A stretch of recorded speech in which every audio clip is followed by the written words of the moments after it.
con los mexicanos, que siempre son muy agradables y muy buena onda conmigo. Yo creo que este crecimiento económico les ayuda. La gente siempre me quiere ayudar, no importa cuál es el problema, no importa cuál sea la ayuda que necesito, siempre me quieren ayudar. Y es increíble cómo comenzamos con la computadora Apple. Yo nunca busqué la fama, nunca busqué estar en la revista ni estar hablando con los medios. Yo simplemente era un ingeniero y tenía pues justificaciones para hacer productos muy innovadores. Yo simplemente quería hacer algo para el mundo. Y Steve Jobs lo conocí desde muy al principio, pero resulta que nunca...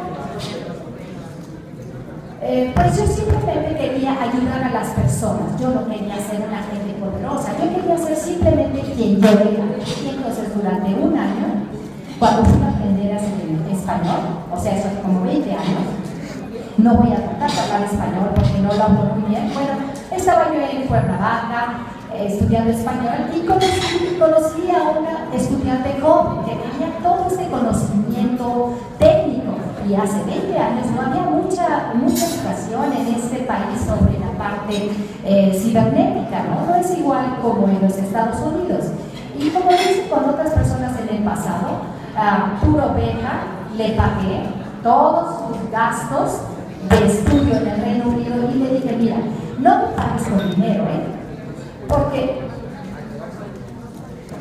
lo bueno que tú eres como persona es lo que importa. Cuando tú seas exitoso algún día, tú vas a ayudar a otras personas con lo que necesiten.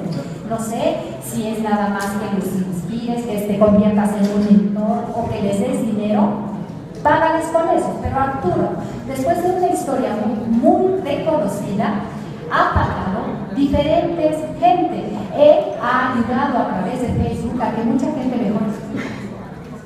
El objetivo de la ingeniería es crear nuevas cosas que hagan la vida más fácil, que sea menos trabajosa y que se piense menos. O sea, se ayuda al cerebro y a los músculos.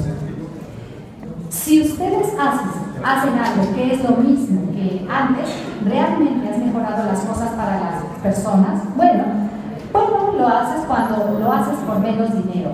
Y eso no es lo mismo, hay una diferencia. Así que, aun cuando fabriques las cosas por menos dinero, bueno, pues es un tipo de tecnología. Pasa lo mismo, pero la innovación se trata de hacer que las cosas sean diferentes a como eran en el pasado, porque suponemos que si algo es diferente es mejor, pero no necesariamente tiene que ser así, porque tiene que dar valor. Tú puedes construir un carro que vuele, pero cuesta $1 millón o 10 millones de dólares. ¿Sabes qué? Eso no vale la pena, no vale lo que vale. Yo creo que yo soy una persona muy práctica, como muchos de los ingenieros. Entonces yo siempre tengo ideas de cuánto puede costar esto, cómo podemos ser eficientes y que cueste menos. Siempre estoy pensando en eso. Siempre lo diferente es mejor. ¿Qué tal si estamos hablando de un software que hay un botón que te hace que te pases al otro lado? Es diferente, pero no quiere decir que sea mejor. Es decir, que muchas veces podemos vender muchos bienes, podemos ponerles trucos por aquí y por allá y creer que es algo nuevo en una compañía. Por ejemplo, Microsoft en el pasado, incluso Apple, cuando hablaba de innovación, Google también hablaba de innovación, y realmente era como volver a arreglar la ingeniería en el Titanic, ¿no? A veces tienes que eliminar una característica eficiente, y hay muchas pocas compañías que controlan la innovación en este mundo técnico. Muy pocas compañías lanzan anunciados diciendo que tienen grandes innovaciones y la gente las quiere utilizar. Yo cuento con muchas impresiones en mi casa y cada una de ellas habla sobre una nota de cómo Google Maps va removiendo cierta característica. Y aquí tienes a Google lanzando toda su propaganda, y que lanza su propaganda y dice, ahora ya somos más fáciles que antes para encontrar lo que quieres. Y le quitan esa gran característica que si yo estoy en el hotel, le doy un clic y dice, busca cerca de dónde comprar un café y encuentro las cafeterías. Es una gran característica, pero Google habla como si fuera innovación, y este es uno de los problemas que tenemos. Mucha innovación desaparece una vez que hay monopolios o oligopolios. ¿Cuántas compañías, unas cuantas compañías que controlan y tratan de luchar contra la innovación. También la cultura corporativa, grandes corporativas tienen maneras de hacer las mismas cosas que antes lo hacían y es difícil hacer lo que hacían antes y hacer algo nuevo, aun cuando esto nuevo los lleve al éxito. Estoy pensando en términos más recientes, como por ejemplo BlackBerry. Imagínense si hubiera tenido un teléfono Android, le hubiera ido muy bien en ese sentido, pero ya lo tenían, ya estaban tan apegados a las imágenes que tenían desde antes que no pudieron avanzar. Bueno, por ejemplo, la IBM 14041 es un aparato de cómputo enorme, podías escribir, poner agujeros en una tarjeta y después hacer todas estas magníficas cosas. Bueno, costaba $25 millones en los dólares actuales. IBM vendió 35,000 de esas máquinas en más de una década, hace como 17 años. O sea, estamos hablando de $30 millones. Si lo multiplicamos, verás por qué IBM era la compañía más importante del mundo en términos de dólares. Para mí, cuando iban creciendo, las computadoras tenían un gran valor, pero tenían un valor haciendo cálculos financieros raros para la compañía, algo que yo nunca iba a hacer en mi vida, no era divertido. Yo no quería tener una computadora, pero a mí me encanta la ciencia de la computación, me encanta la ciencia del cerebro, de los transistores, la ciencia del uno. Así que hice muchos proyectos en la escuela con este tipo de juegos, los hacía como juegos. A ver, muéstrame estos átomos, me encanta la ciencia de la computación, pero no quería usar una computadora en el sentido normal. En ese momento, cuando yo era muy joven, no tenía idea de que las computadoras también podían hacer cosas divertidas, por ejemplo, ayudarme a ir a un restaurante, a ayudarme a hacer reservaciones en un hotel. Yo desconocía que las computadoras algún día podían hacer cosas como estas. Es difícil de creer todo lo que han avanzado. Entonces yo fui creciendo, siendo muy buena en matemáticas y en cibernética. Me encanta hacer juegos de matemáticas. Cuando llegamos a un hotel, no vemos al hotel para ver qué tan bueno es el cuarto, vemos el número en la puerta, y si el número tiene un patrón, como en esta ocasión estoy en el cuarto 713, 7 es por 2 por 1, entonces es un buen cuarto, ¿no? Pues este tipo de juegos con los números es divertido. El 143 es un cuarto divertido. Entonces me gusta hacer este tipo de juegos con las matemáticas. Me encanta la tecnología con la que se construyen las computadoras. Yo era muy tímido,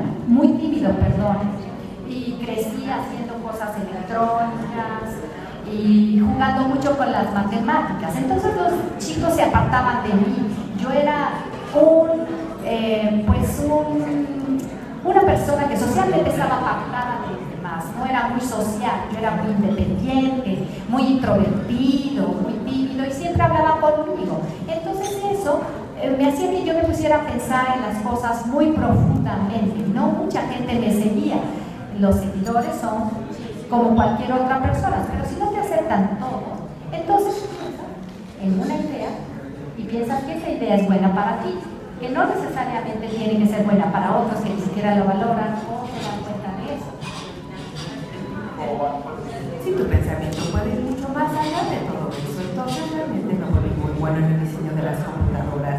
No teníamos libros porque en esa época no existían.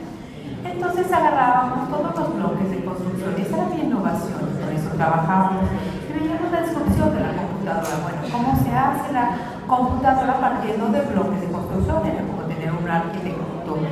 Teníamos la descripción y teníamos que saber el tamaño de los clavos, de las maderas, de cómo se iba a trabajar para hacer el diseño del edificio. Y era tan bueno en la escuela que podían enseñar cualquier computadora en 2 días, pero cada día las hacía más pequeñitas. Entonces estaban hechas de transistores, porque los chips nadie los podía comprar, nada más los militares. Y entonces, cuando estaba yo en la preparatoria, no teníamos computadoras, pero me daban permiso de hacer una programación en la computadora una vez a la semana. ¡Ay, IBM! La 030, bueno, era muy grande. mucho más grande que un gabinete que tienen en su casa, y era otra,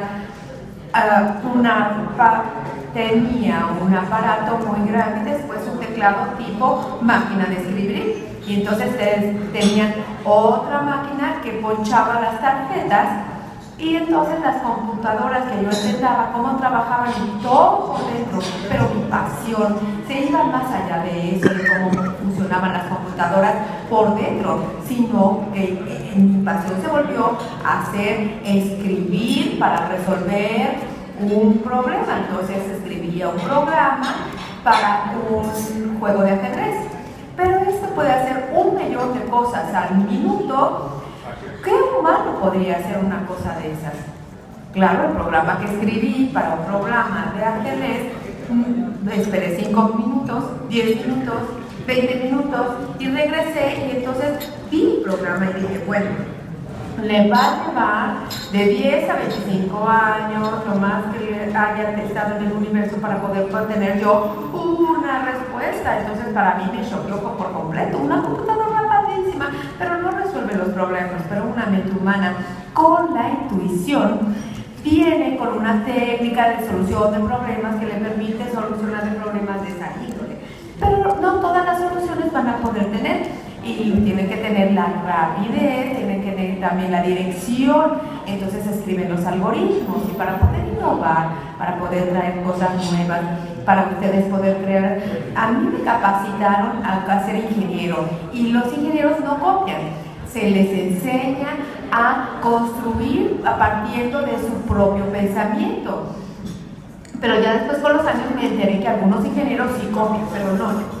Y entonces la innovación requiere de la inspiración, requiere de una razón, de una motivación que te lleva por un camino, algo al que no existe en el pasado, y lo tienes que tener como una pasión en tu corazón, porque es algo en lo que vas a estar trabajando, y aunque no estés en el trabajo, vas a estar pensando en eso, vas a despertar a medianoche, vas a tener soluciones a la gestión de eso. Es una inspiración para la innovación. También necesitas una meta. A un determinado momento quieres lograr algo, pero quieres lograr algo mejor, más rápido, con menos pasos, más fácil, mucho mejor que se haya hecho jamás. Pero se necesita capacidad de construcción, que sea un software, que puedas creer, que seas una persona que puede tener la creación de programas. Entonces vas a hacer la creación de ese modelo, y eso también puede funcionar. Pero esas habilidades tienes que estar incluidas en la innovación. Alguien que sabe combinar los bloques de construcción y sabe hacerlo bien. Yo crecí poniéndome retos. ¿Cómo voy a diseñar una computadora? La semana pasada lo hice en 88 chips.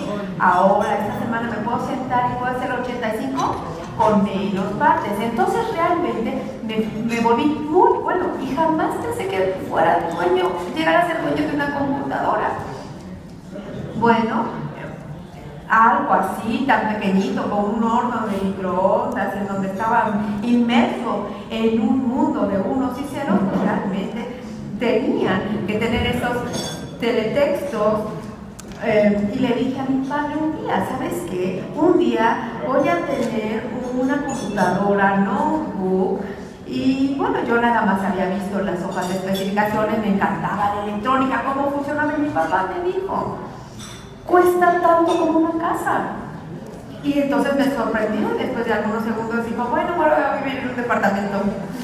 Y entonces, bueno, yo iba a tener mi computadora personal, porque de alguna manera eso me iba a hacer un Superman, alguien especial, como una empresa que podía costearse una computadora de millones de dólares. Entonces yo realmente quería tener eso. Y esa era mi inspiración, era poder tener mi propia computadora algún día. Entonces existen innovadores, los ingenieros tienen que innovar, pero a lo mejor darle una forma diferente, un color diferente, mover los colores. Ese es un tipo de innovación que no es muy importante. De repente uno tiene que descubrir a un inventor que hace algo que nadie pensaba que era posible. Y son como yo, reservados, introvertidos, tímidos, y quieren trabajar en un laboratorio solitos y construir por lo menos una demostración de prueba, una prueba para ver si realmente la idea funciona, quieren poder trabajar, aunque les lleve años perfeccionarlo para realmente lograr algo. Ahí ese es el perfil del innovador. Y puede hacer cosas maravillosas como una persona, no tiene que comunicar con muchos otros canales y pasar por toda la burocracia de las aprobaciones que tienen las empresas. Y son multidisciplinarios. No nada más tienes la idea, sino que también haces tus dibujos en papel, lo pruebas, escribes el software, haces el hardware, haces todo. No nada más estás preprogramado para las respuestas, no necesariamente tienes que tener un doctorado en lo que tú estás construyendo, no. Tomas una idea que te viene a la mente de cómo voy a hacer un mejor calculador para un avión y entonces te pones a plantearlo en la vida real, con las cosas que has experimentado, que están basados en principios como física, química, y piensas, me estoy preguntando si un experimento de esta índole aplicaría aquí, por ejemplo. Y entonces en un momento dado estaba yo haciendo el diseño de un disk drive para la computadora Apple. Y entonces, bueno, teníamos esta cinta y nos llevaba mucho un disk drive. Bueno, pues donde se podía correr un programa y que corriera de manera instantánea, como lo hacemos hoy en día casi. Y entonces, bueno, una cosa del disk drive era que teníamos una cabeza para escribir que iba hacia adelante y hacia atrás entre tantas tracks, y entonces nada más podía ir a cierta velocidad dentro de cada uno de los tracks, y así es como se había diseñado por el fabricante. Y entonces yo le dije a mi esposa, oye, ¿y cómo elevadores y los coches? Un elevador empieza despacito, por piso, va más rápido y se desacelera para poder llegar al piso correcto. ¿Por qué no aplico yo ese principio? Y entonces diseñé mi disco de una manera muy extraña y podía escribir programas que iba a la velocidad para el primer track y después un poquito más rápido para el segundo. Y al final, el disk drive hacía un sonido así padrísimo, y era mucho más rápido. Y yo decía, oye, esto tiene una respuesta mucho mejor porque piensa doblemente más rápido.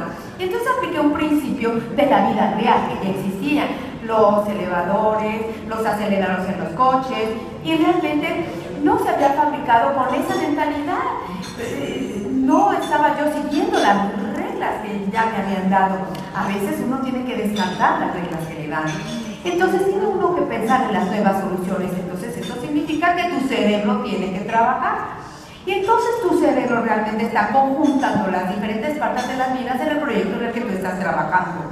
Entonces, con un buen producto con el tiempo, tenemos etapas de construcción. Lo llevas al producto a una categoría que nunca se había encontrado, el social web, el internet móvil, pero si te remontas en el tiempo vas a ver cuál ha sido la transición de desarrollo de los productos, que es lo que sugiere para el futuro.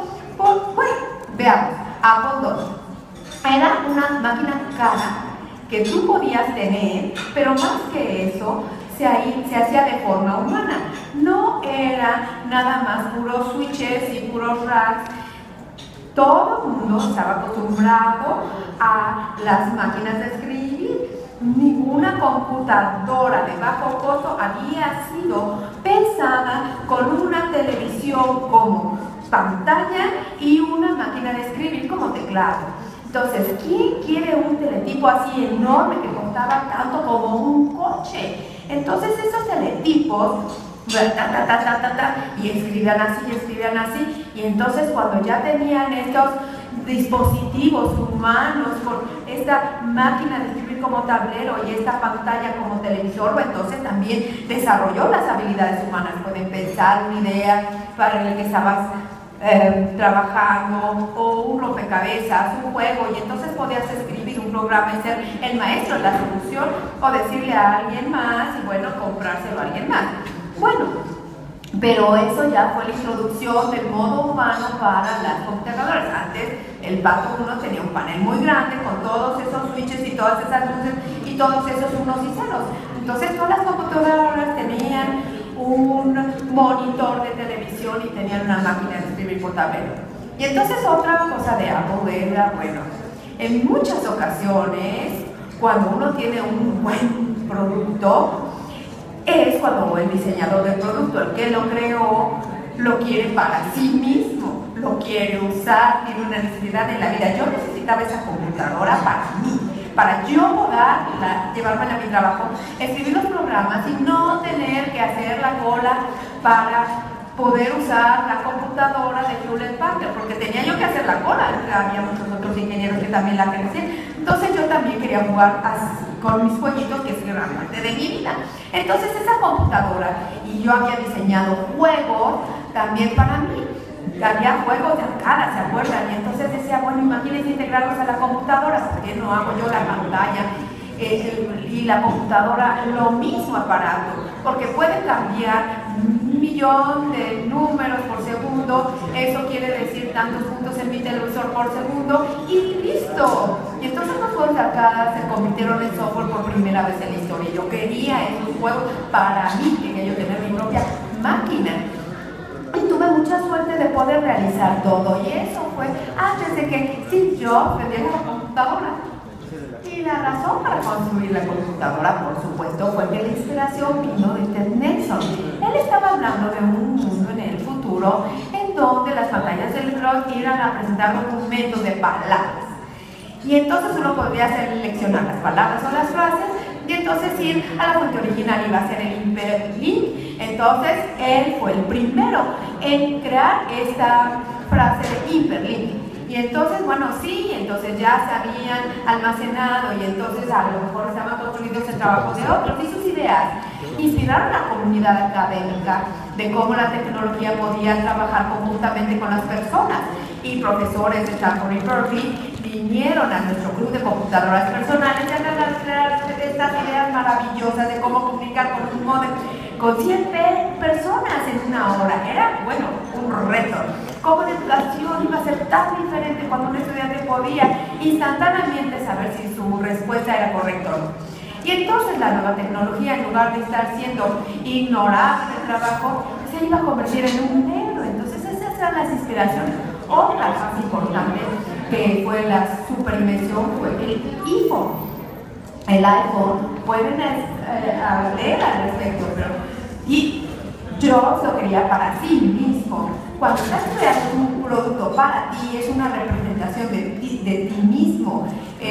Tú quieres ser tan excelente y tan perfecto. Ese es otro ejemplo, que también es muy bueno, porque una persona que puede decir no a todas las ideas de todos los demás, cuando incluye 1.000.000 de cosas, puede mantener un aparato muy sencillo que sea útil, no nada más para uno, sino para muchos y también para los expertos. Hay muchas señas que se usan en el piso de diseño. La manera en que se puede moldear una empresa de tecnología. Cuando uno compra el coche, tiene usted el llenado del tanque para la conexión eléctrica del coche. Entonces también puede utilizar el internet y va a empezar ese coche, pero muchas cosas de que él me dijo que él desarrolló para la seguridad de sus hijos, y entonces él le ha otorgado el mejor premio de seguridad que se haya dado jamás. Entonces, bueno, cuando inventas es porque tú quieres crear algo para ti. Nunca vas a crear algo que tú no vas a usar. Los buenos inventores normalmente están tratando de tener bajos costos cuando hacen eso, porque tienen el valor agregado, viene al final. Un pintor, por ejemplo, muchos de estos son artes, pequeños proyectos como el floppy. Era como arte, yo quería hacer las mejores pinceladas del mundo. Y como pintor, vean, como un pintor quiere que su pintura sea perfecta, pero el pintor quiere vender su cuadro. Pero imagínense que no está pintando para colgarlo en su propia pared, pero el inventor quiere usar el aparato que está diseñando en su vida. Y entonces una innovación que yo tenía, ¿de dónde venía la innovación? Entonces, uno era color en el Apple II. Empezaba nuestra empresa con un logo de 6 colores. Y yo tenía esa extraña idea antes de la época del Apple II, yo había estudiado ingeniería, yo había diseñado y podía diseñar con televisores a color, sabía cómo se hacía el color, cómo se generaba y sabía que no costaría $1000, partes de precisión, cálculos matemáticos para diseñar color, la manera en que estaba en los libros de ingeniería. Y entonces un día, 4 días sin dormir, la cabeza te empieza a dar ideas, eres como un soñador cuando estás en ese trance y de alguna manera a mi mente vino el color y pensé cómo se hacía en ingeniería y entonces la idea me vino a la cabeza y me dijo, todo esto lo estoy haciendo con chips digitales de $1. Bueno, este dólar de chip de $1 con tantos ceros y unos, entonces me di cuenta que si yo ponía todos esos unos y ceros en un cable a la velocidad necesaria que fueran a un televisor, cada televisor que se fabricaba, todas eran a color. No podría, estaba ya, nadie había pensado que se podía hacer, pero entonces yo se lo mostré a Steve Jobs, entonces le puse el 4 y entonces le ponía otro número 2 y entonces salía un cuadrito rojo y el 4 para el cuadrito azul y entonces dijimos que no lo íbamos a dar gratis y nos pareció una maravillosa idea. Y entonces pasamos las fases de las computadoras personales desde que se iniciaron, Apple II, tener el hardware, el software y entonces él lo hacía usted el maestro de su propia vida. Tú eras igual que la empresa grandísima que tenía esa computadora que costaba millones, pero tú tenías tus propios programas y financiabas tu propia empresa y no sucedió así tal cual, pero Macintosh llegó, vimos esta máquina con esta pantalla de televisión, con muchas páginas y poquitas cositas, sacaban los menús cuando el ratoncito se movía. Y entonces piensen en el ojo humano, cuando nosotros vemos las cosas con el ojo humano, sabemos exactamente dónde están. Y no pensamos, son 10 metros para acá y son 20 metros hacia esta dirección. No pensamos hacia arriba, hacia abajo, hacia la derecha y hacia la izquierda, como antes de la Macintosh.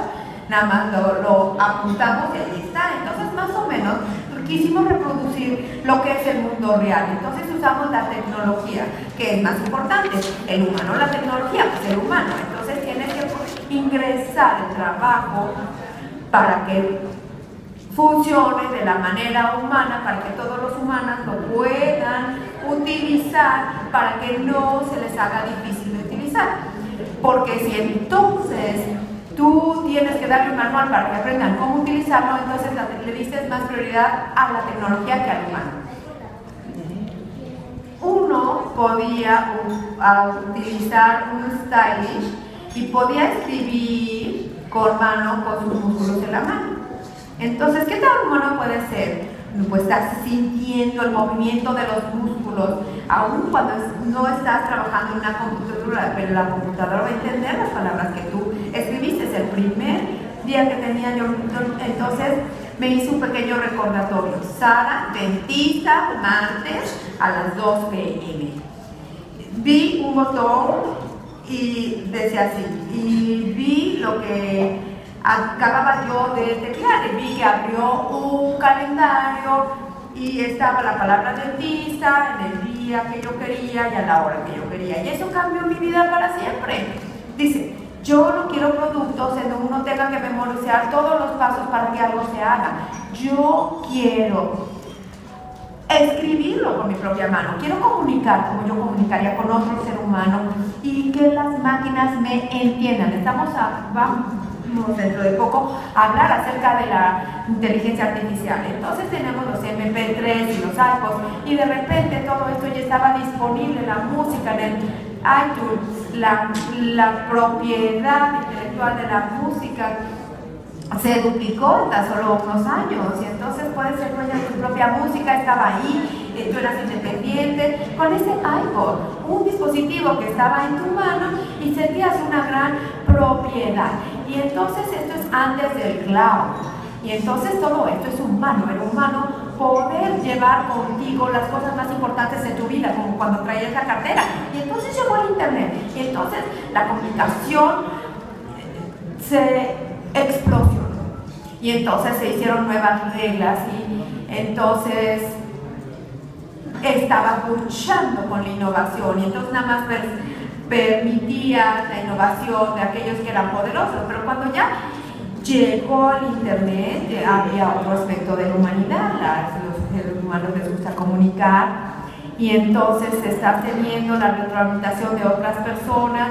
Y bueno, antes las llamadas telefónicas a la otra parte del mundo eran carísimas, pero entonces veíamos las redes sociales. Yo me recuerdo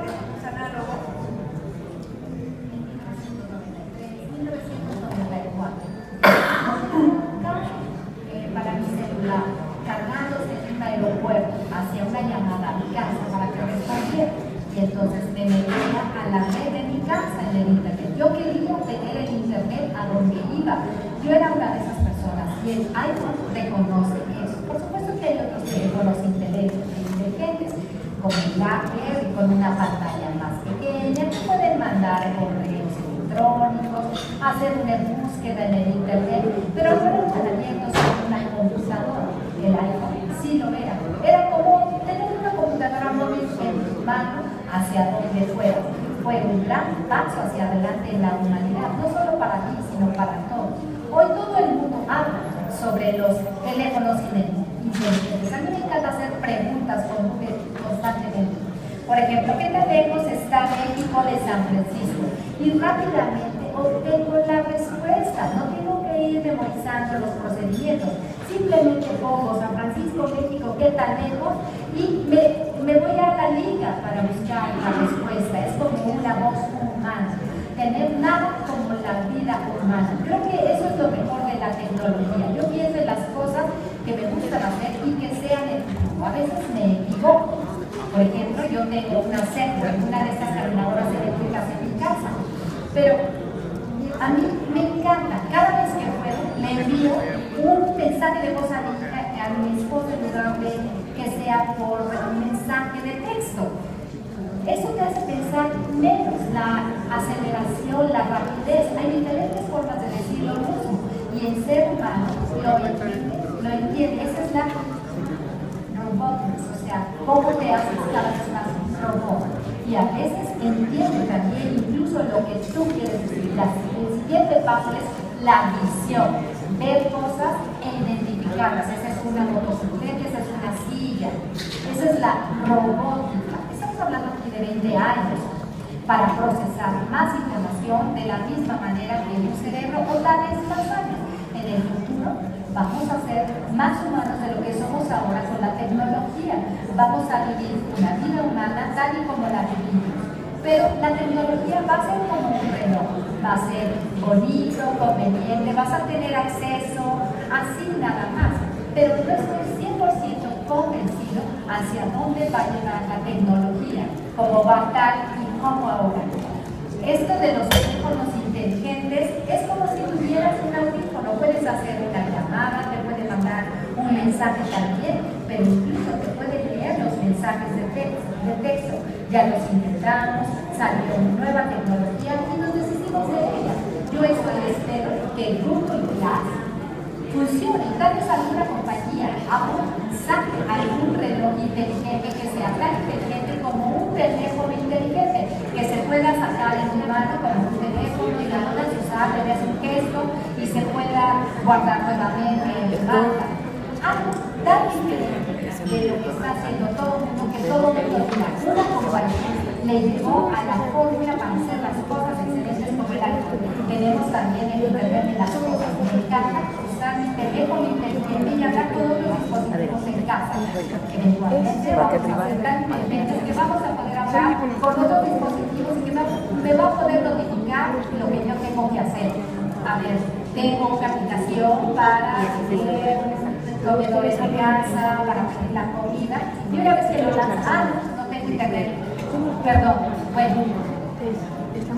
Antes yo le daba un claxonazo a mi esposa y él se preguntaba algo. Pero bueno, ahora ya le puedo mandar mapas hacia dónde tengo que ir, a uno de los autos, me subo al carro y ya está listo todo. Sí, pero lo voy a sacar de la... temperatura, que no puede más que ahora se vaya. Para decirte que en tu calendario tienes un viaje planeado en avión. ¿Quieres que bajemos la temperatura y se ajuste mientras estás fuera? Bueno, el software va a ir evolucionando con el tiempo, siempre y cuando no dejemos lo que tengamos ahora. La innovación es importante. A veces me preocupan los problemas de la nube, porque todo lo que metemos en la nube es tan conveniente, es como poner tu dinero en el banco, está ahí, está para ti, pero la nube, con un clic, con un ok, estoy de acuerdo, acepta su contrato y yo no sé que todo lo que tenga ahí esté protegido, cuidado, mantenido, o que van a tener responsabilidad por asegurar mis pasaportes de que los detecten o de que los roben. No tengo ningún derecho. Y empiezo a pensar que ya es hora de la guerra de los tiempos de la Segunda Guerra Mundial, todo el mundo firmó la Declaración de los Derechos Humanos, ¿no? Yo creo que es hora de hacerlo, porque un país a la vez puede pasar a este punto de meditación. Yo creo que es momento de que haya ya una declaración de los derechos digitales o derechos de la Internet. Incluso el presidente de los Estados Unidos ha hablado sobre la posibilidad de algún tipo de carta de derechos en el Internet o algo así, porque eso nos daría una de protección sobre lo que yo tengo, porque nadie lo tiene que ver a menos que haya una buena razón. La inteligencia artificial, yo escribí mi primer programa en una computadora, yo no era tan buena como el cerebro humano, pero ayudaba a solucionar problemas. Después puse la letra manuscrita, porque querían que me entendieran, y ahora hablan con ustedes. Tenemos también la computadora de IBM, que habla sobre juegos y que nos ayuda en muchos aspectos de nuestra investigación. Es una supercomputadora, pero entienda lo que alguna vez vamos a aprender de nuestro hogar. ¿Se acuerdan de esa computadora de los tiempos cuando yo estaba creciendo? Bueno, no tiene nada que ver con el iPhone que tengo. ¿Hacia dónde va la inteligencia artificial? Yo a veces hablo con palabras y el iPhone entiende muy bien las palabras, pero no entiende el significado como lo haríamos el ser humano. Y yo pienso que el software con el tiempo se va a ir mejorando cada vez más en ese sentido. Voy a poder hacer pausas y detenerme y va a disparar como si fuera un ser humano. No estamos llegando todavía a eso. Yo creo que habrá un software donde diga, quiero escoger 5, bueno, no 8, y ellos se darán cuenta de eso. Este tipo de cosas estarán incluidas cada vez más en la tecnología. Se van a parecer más a los humanos. La gente va caminando con sus teléfonos inteligentes, especialmente los jóvenes, como si fueran lo más importante en su vida. Es como algo adicional a ellos, como una parte de su juego. Hay investigaciones que descubren que las ondas cerebrales y las reacciones musculares en el cuerpo se están enamorando ya como una persona de verdad. Y saben que no sería bueno si este fuera mi mejor amigo. ¿Qué pasa si algún día tuviera conciencia? Que entendiera el significado de todo, que pudieras platicar con ella y que me aconsejara, que viera algo y me dijera, pues sí, ve a la derecha, hay una guapa allá. ¿Qué pasa si se convierte en mi mejor amigo? Bueno, tiene sentidos humanos ya, tiene el sentido del toque, de la misma manera como un humano. Tú lo tocas y lo puedes hacer como ya tenemos el sentido del tacto. Como nuestros oídos tienen este sentido del movimiento, me puede escuchar, me puede ver. Hay veces que me ve a mi cara y sabe cuando yo estoy asombrado o cuando estoy dando determinada mirada. También tiene el sentido del olfato. No tiene el sentido del olfato, perdón, pero tiene el GPS en todo. Yo me levanté y yo no sabía eso. Bueno, algún día se van a hacer cada vez más inteligentes y van a ser mi guía hacia dónde debo de ir, hacia dónde debo de estudiar, si voy a tener mi propio profesor. Es como un ser humano y no nada más una pieza de maquinaria. En resumen, ¿de dónde viene la innovación? Bueno, viene de inventores, algún tipo de personas en su compañía. Ustedes necesitan ingenieros, soñadores, un ingeniero, un soñador, un artista y habilidoso, combinado. Pueden ser varias personas. Por ejemplo, Steve Jobs es un excelente ejemplo de un excelente empresario que quería que todo se hiciera, los productos con gente que las hiciera y las mercadeara. Era un excelente inventor y un ingeniero excelente. Ahora, un innovador que tenga pasión para hacer lo mejor en el mundo. Y tiene que tener la capacidad de captar ideas de otras partes del mundo. He conocido gente que nunca ha trabajado en su vida. Si tú quieres contratar a alguna persona en tu vida, tú quieres contratar generalmente a un doctor y que haga las mismas cosas que antes, pero eso no es innovación. Debemos de aprovechar los recursos, porque hay restricciones en los recursos, en los dineros. Entonces queremos tener habilidades para construir cosas y que tengan un modelo para trabajar, aunque sea virtual, en una computadora, antes de financiar tu dinero, porque va a valer mucho más. Nuevos materiales están surgiendo, nuevos plásticos, nuevas chips, nuevas técnicas de ensamble que se están haciendo cada vez más pequeñas. Prestar atención a eso es innovación también. El innovador tiene que tener una mente blanca y no quedarse estancado en el pasado ni con una cultura corporativa. Tienen que hablar con la manera directa. Por ejemplo, en Texas Instruments, ellos contrataron a científicos muy innovadores. Lo chistoso es que sus calculadoras escribían como expresiones humanas y te daba la respuesta. Le salvaba, le ahorraba mucho trabajo al cerebro. Yo no podía ver eso, incluso cuando trabajaba para ellos. Muchísimas gracias.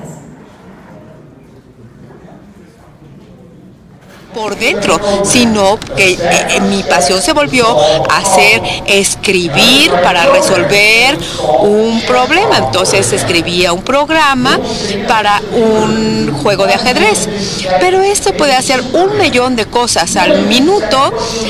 ¿Qué humano podría hacer una cosa de esas? Claro, el programa que escribí para un programa de ajedrez, computadora personal, ¿por qué de alguna manera eso me iba a hacer un Superman, alguien especial? Como una empresa que podía costearse una computadora de millones de dólares. Entonces yo realmente quería tener eso. Y esa era mi inspiración, era poder tener mi propia computadora algún día.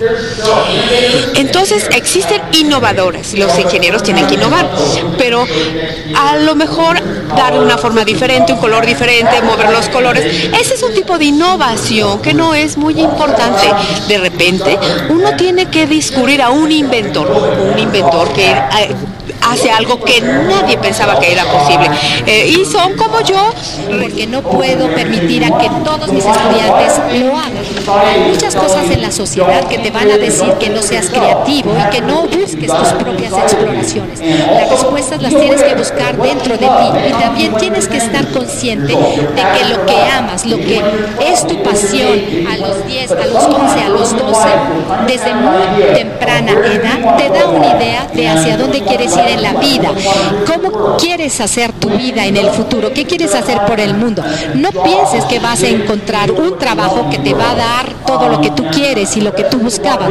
Lo mejor que quieras hacer es justo lo que describía yo, ser un inventor. Necesitas un trabajo porque necesitas dinero para tu casa, para tu familia y apoyarlos. Y la educación te va a llevar a tener un trabajo, pero puedes tener la educación fuera de la escuela por ti mismo, estudiando cualquier materia que quieras. A lo mejor en la escuela estudias el sistema solar y en el internet actualmente puedes estudiar a profundidad diferentes planetas y puedes convertirte en un experto en ese tema porque te encanta, y lo que te encanta es en lo que eres bueno. La siguiente pregunta: ¿cómo podemos alentar la creatividad en una gran compañía con muchos procedimientos, con muchas reglas? La creatividad y la innovación son exclusivas para compañías pequeñas y flexibles. Una compañía grande primero tiene que tener ingresos para sobrevivir, tiene que tener muchas de las complejidades y de las estructuras para minimizar el riesgo y saber qué es lo que se tiene que hacer y cómo se logra eso. Pero una compañía grande generalmente va a tener un presidente, y ese presidente es la mentalidad que también quiere generar grandes cosas para el mundo, para su compañía, para sí mismo y para lo que sea, pero también quiere ganar dinero para la compañía. El gran presidente puede encontrar gente externa, puede buscar gente muy creativa que tenga proyectos para que los aplique y que trabajen una y otra vez en el momento, aun cuando no les genere ingresos en ese momento. Busque soñadores, busque jóvenes, gente que tenga ideas que los apoyen a usted para comunicarse con su gente, con estos ingenieros tan estrictos y lo que están haciendo. Esto sería lo número uno. Y en cuanto a un lugar y ser creativo, es muy difícil a través de la cadena de administración y de gestionamiento hacer esto, porque hay cierta rigidez para hacer las cosas, como por ejemplo, como lo hizo Google Maps. Ellos tenían una idea y que no lo inventaron allí, lo inventaron en otros lugares. Hay grandes problemas en las compañías grandes que no pueden avanzar rápidamente, sino que tienen que tomar los negocios de partes externas. Para ser creativo en una compañía, busque sujetos que su departamento de recursos humanos descubra a esos sujetos, que vean qué es lo realmente importante para ellos, que los entienda y tan pronto como pueda encuentre los papeles que les ajusten en su vida de acuerdo a las pasiones, cosas que pueden hacer fuera de la compañía como pasatiempo también, y apóyenlos. ¿Cómo puede definir el momento en el que dejó de innovar y comenzó a trabajar? ¿Cómo se sintió? Bueno, yo soy la persona equivocada para hacerle esa pregunta.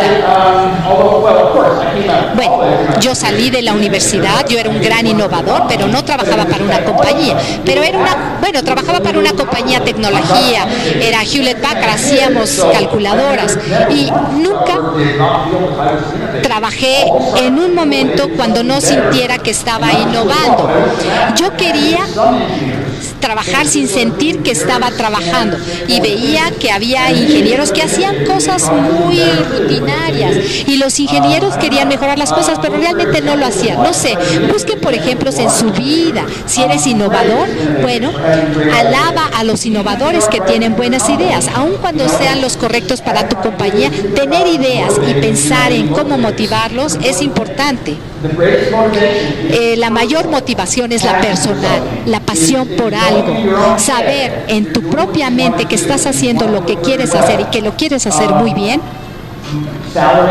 El sueldo, las calificaciones en la escuela, las acciones, reconocimientos, títulos, ese tipo de cosas las consideramos como recompensas, pero la mayor recompensa es la que está en tu propia cabeza, cuando realmente sientes que estás haciéndolo en lo que eres bueno. ¿Algún momento dejaste de innovar?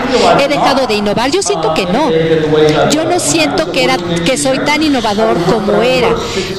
Yo era un ingeniero que trabajaba 15, 16 horas al día, constantemente implementando cosas, haciendo cosas innovadoras.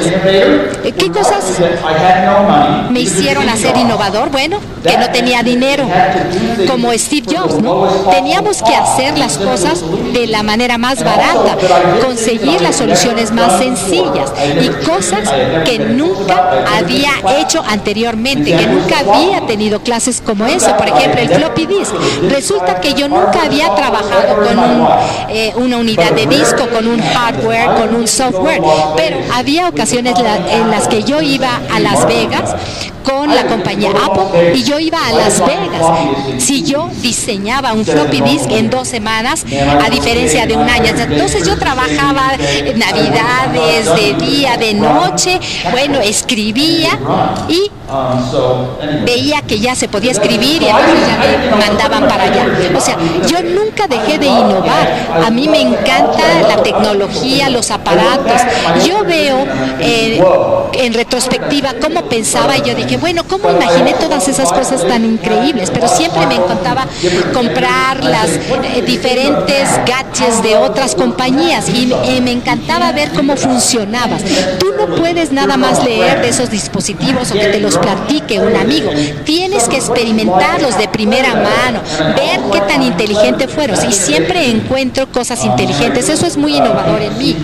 Y a mí me choca ver que hay gente que se opone a la innovación. Y, por ejemplo, tuve colegas muy innovadores que nunca hicieron nada. Estás hablando sobre los gadgets, los nuevos carros como el Chrysler, por ejemplo. Bueno, el Prius, yo lo manejé por mucho tiempo y me encantaba. Es un gran carro. Mi esposa es muy sencilla, muy frugal y nunca vamos a hacer nada igual. Yo le mando siempre ligas, URLs para que vaya probando y leyendo artículos y que vea todas las características de ciertos productos. Y en la cena yo le pongo muchos papeles sobre nuevos productos, sobre los nuevos diamantes y demás. Y mi esposa un día me dijo, a ver, probemos. Entonces probamos uno de estos carros, me dijo, comprémoslo, y 6 meses después lo entregamos y compramos de nuevo un carro de gasolina. Y yo no era realmente un chico de Silicon Valley al 100%, pero le dije a mi esposa, mira, y tomamos la decisión correcta. Meses después me dijo, ¿sabes? Si realmente lo quieres, pídelo. Y entonces, eran bellezas. Steve Jobs habla sobre la belleza, sobre qué tan bello se ve un producto. Y ese era el carro más bello que yo había visto, el color más impresionante. Y resulta que el día que lo compré, no nada más para mí, sino para aquellos que estaban experimentando con la tecnología.